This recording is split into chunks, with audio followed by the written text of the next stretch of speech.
Sir, कथित रूप से ज्ञानवापी मंदिर वहाँ पे जो शिवलिंग मिला उसको लेकर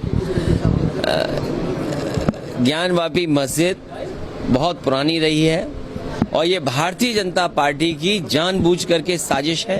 भारतीय जनता पार्टी के ये इंडिविजिबल मित्र हैं जो समय समय पर निकल करके आते हैं। भारतीय जनता पार्टी के इशारे पे ही ये अदृश्य इनके सहयोगी हैं जो निकल करके आते हैं और जानबूझ करके नफरत के बीज डालते हैं। जहां तक कोर्ट का सवाल है, इससे पूर्व सुप्रीम कोर्ट ने भी या और फैसलों में भी इस बात को कहा गया है कि पुरानी चीजों को नहीं उठाया जा सकता, लेकिन उसके बावजूद भी भारतीय जनता पार्टी के सारे में हिंदू मुस्लिम झगड़े लगे रहे, नफरत फैलती रहे।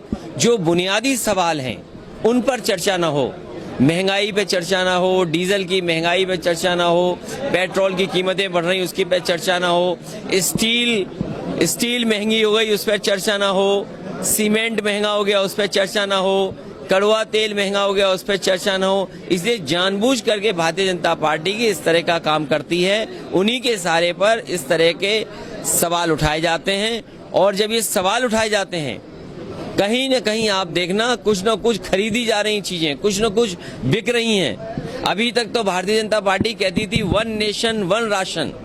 हो सकता है आने वाले समय में भारतीय जनता पार्टी कहे कि एक देश एक पूंजीपति। इसलिए हम लोगों को सावधान रहना पड़ेगा भारतीय जनता पार्टी की साजिश से। अभी तक तो उद्योगपतियों से मुनाफा कमा रही थी कि अगर देखें आप, सबसे ज्यादा चंदा भारतीय जनता पार्टी को मिला है, पॉलिटिकल पार्टी को। ये पॉलिटिकल पार्टी वो है जो गरीबों से भी मुनाफा कमाना चाहती है। जब गेहूं खरीदा गया होगा तो कोई कीमत नहीं होगी, और जब राशन दिया गया था गरीबों को तो कोई शर्त नहीं थी। अब चुनाव जीत गए तो गरीबों को पहचानते नहीं है। ये वो सरकार है जो गरीबों से भी वसूल रही हो, मुनाफा कमाना चाहती है। सर, चर्चाएं और कयास भी लगाया जा रहा है कि डिम्पल जी यहाँ से लोकसभा प्रत्याशी हो सकते हैं चुनाव में। अभी मैं इस बात को नहीं कह सकता हूं, लेकिन हमारी पार्टी के कार्यकर्ता नेता हम लोग बैठ करके तय करेंगे कि लोकसभा का आने वाले चुनाव में कौन प्रत्याशी होगा। लेकिन यहाँ की जनता पर और हमें कार्यकर्ताओं पर भरोसा है कि समाजवादी पार्टी की पुनः ऐतिहासिक जीत होगी।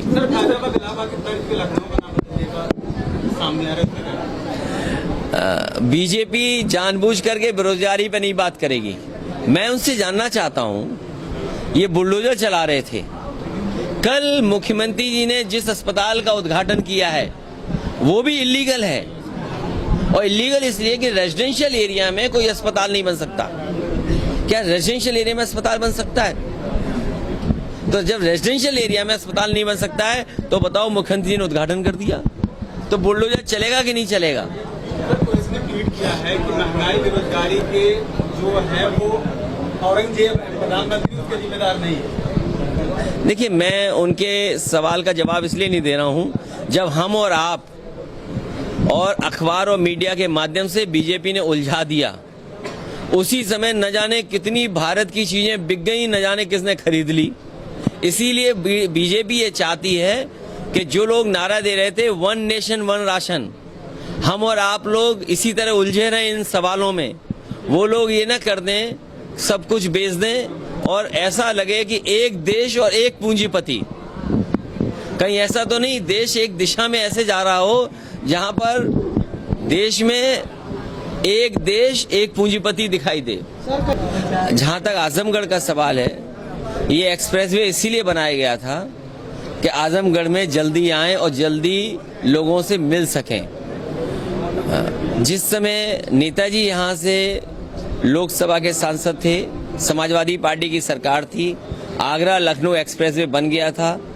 इस एक्सप्रेसवे को और आगे ले जाएं, उस समय यहाँ की जनता ने कभी एक्सप्रेसवे नहीं मांगा था, लेकिन उसके बावजूद समाजवादी सरकार ने समाजवादी पूर्वांचल एक्सप्रेसवे दिया था। तो आज एक्सप्रेसवे है, आजमगढ़ से आना जाना आसान हो गया। जनता का आना जाना आसान है तो हमारा भी आना जाना आसान है।